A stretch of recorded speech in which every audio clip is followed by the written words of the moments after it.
असमानता ब्रिटिश राज के दौर के स्तर को, लेकिन बजट में इसका जिक्र तक नहीं किया गया है। न ही एससी, एसटी, ओबीसी, अदर पिछड़े हुए लोगों के लिए कुछ सहायता का प्रावधान उन्होंने नहीं बनाया। ಫೆಬ್ರವರಿ 1ನೇ ತಾರೀಕು ಅಂದರೆ ಭಾನುವಾರ ಮಂಡನೆಯಾದ 2026-27ನೇ ಸಾಲಿನ ಕೇಂದ್ರ ಬಜೆಟ್ ಬಗ್ಗೆ ವಿಪಕ್ಷಗಳು ಅಸಮಾಧಾನವನ್ನು ಹೊರಹಾಕ್ತಾ ಇವೆ. ಅದರಲ್ಲಿ ಎಐಸಿಸಿ ಅಧ್ಯಕ್ಷರಾಗಿರೋ ಮಲ್ಲಿಕಾರ್ಜುನ ಖರ್ಗೆ ಅವರು ಮೋದಿ ಸರ್ಕಾರದ ಆಲೋಚನೆಗಳೆಲ್ಲ ಬರಿದಾಗಿವೆ.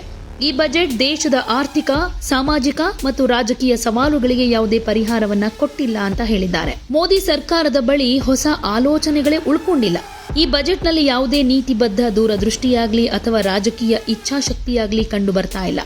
ಕನಿಷ್ಠ ಪಕ್ಷ ತನ್ನ ವೈಫಲ್ಯಗಳನ್ನು ಮುಚ್ಚಾಕೋದಕ್ಕೆ ಬೇಕಾದ ಹೊಸ ಘೋಷಣೆಗಳು ಕೂಡ ಈ ಬಜೆಟ್ನಲ್ಲಿ ಇಲ್ಲ ಅಂತ ಹೇಳಿದ್ದಾರೆ. ಸರ್ಕಾರದ ಕಾರ್ಯವೈಖರಿಯನ್ನ ಕೂಡ ಟೀಕೆ ಮಾಡಿದ ಅವರು, ಸರ್ಕಾರದ ಮಿಷನ್ ಮೋಡ್ ಈಗ ಸವಾಲಿನ ಹಾದಿಯಾಗಿ ಬದಲಾಗಿದೆ. ಇವರ ಸುಧಾರಣಾ ಎಕ್ಸ್ಪ್ರೆಸ್ ರೈಲು ಯಾವುದೇ ಸುಧಾರಣೆಯ ಜಂಕ್ಷನ್ನಲ್ಲಿ ನಿಲ್ತಾನೆ ಇಲ್ಲ ಅಂತ ವ್ಯಂಗ್ಯವಾಡಿದ್ದಾರೆ.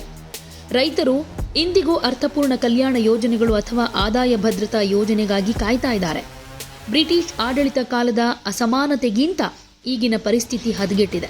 ಆದರೆ ಬಜೆಟ್ನಲ್ಲಿ ಎಸ್ಸಿ, ಎಸ್ಟಿ, ಒಬಿಸಿ ಮತ್ತು ಅಲ್ಪಸಂಖ್ಯಾತ ಸಮುದಾಯಗಳ ಬಗ್ಗೆ ಉಲ್ಲೇಖವೇ ಇಲ್ಲ ಅಂತ ದೂರಿದ್ದಾರೆ.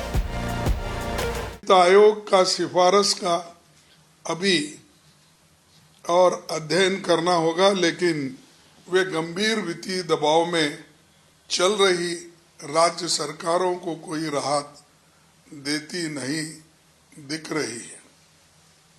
असमानता ब्रिटिश राज के दौर के स्तर को पार कर गई है, इनइक्वालिटी, लेकिन बजट में इसका जिक्र तक नहीं किया गया है। न ही एससी, एसटी, ओबीसी, अदर पिछड़े हुए लोगों के लिए, इकोनॉमिक ईडब्ल्यूएस के लिए, अल्पसंख्यकों के लिए इसमें कुछ सहायता का प्रावधान उन्होंने नहीं बनाया। मोदी सरकार के पास अब नई आइडिया खत्म हो गई है। ये बजट भारत की कहीं अधिक आर्थिक, सामाजिक और राजनीतिक चुनौतियों के लिए एक सवाल होके बैठा है, और खास करके ये बजट गरीब तबके के लिए इसमें कुछ नहीं है। इन्फ्लेशन कंट्रोल करने के लिए भी इनका कोई समाधान, सकारात्मक कोई सलाह या कोई कदम उन्होंने नहीं दिखाया। आर्थिक इकोनॉमिक सर्वे का जो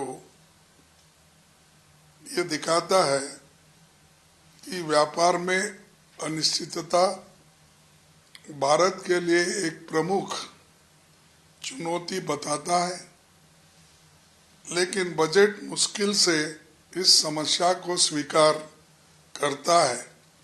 इसी तरह रुपए का गिरते हुए मूल्य के निपटने की भी कोई योजना उनके पास नहीं है।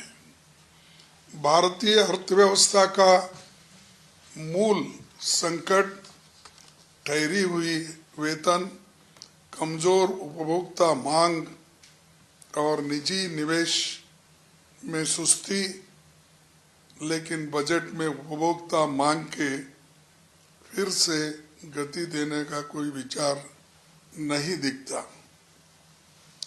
घरेलू बचत में कमी और व्यक्तिगत कर्ज के बढ़ते बोझ पर भी ध्यान नहीं दिया गया है। युवा शक्ति की तमाम पैकेजिंग के बावजूद शिक्षित युवाओं में फैली व्यापक बेरोजगारी के संकट का कोई समाधान नहीं है। मनरेगा की जगह आए नए कानून के लिए बजट आवंटन पर एक शब्द तक उन्होंने नहीं किया। यानी जो मनरेगा का है, जो योजना, उसके खिलाफ वो लोग हैं, लेकिन हम उसको रिटेन करने के लिए लड़ रहे हैं। उसके बारे में भी उन्होंने खुलासा नहीं किया, कितना पैसा रखना है, कितना खर्च करना है। और खासकर हम ये नहीं भी चाहते हैं, क्योंकि उन्होंने पहले ही अपना माइंड बना लिया है कि मनरेगा को ख़त्म करने का। ये एक थकी हुई, रिटायर हो चुकी सरकार का बजट है, क्योंकि इनके पास पैसा नहीं है और 250 पैसा खर्च नहीं हो रहे। तो इनकी मंशा यही दिखती है, जो हमेशा गुड गवर्नेंस की बात करते हैं। आप ही बताइए, इतने 1000 करोड़ रुपए जब खर्च नहीं हुए तो इसका यही अर्थ होता है कि वो अपने लोगों को कहकर लोगों के भलाई के लिए कदम नहीं उठाना चाहते। इसलिए इस बजट को मैं रिजेक्ट करता हूँ। ये लोगों के हित में नहीं है और लोगों के लिए इसका कोई उपयोग नहीं है।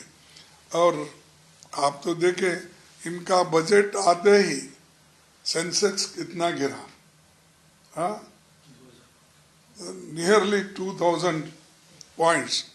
तो इसका मतलब यह है कि इनको कोई चाह रहा नहीं, हर क्षेत्र में वे विफल हो गए। इसीलिए इस बजट, ये तो बजट गरीबों के हित में नहीं है और युवाओं के हित में नहीं है। इन्फ्लेशन कैसा कंट्रोल करना ये नहीं है, एम्प्लॉयमेंट के बारे में नहीं है। ये सारी चीज़ें उनमें उन्होंने अपने बजट में नहीं रखा। इसीलिए ये सिर्फ रिपीटेशन है, रिसाइकलिंग है।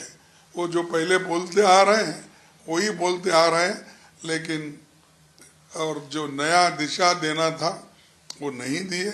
इसीलिए मैं इस बजट को कहूँगा कि ये सिर्फ पुराने जो उनके वादे थे उसको भी उन्होंने इसमें नकार दिया।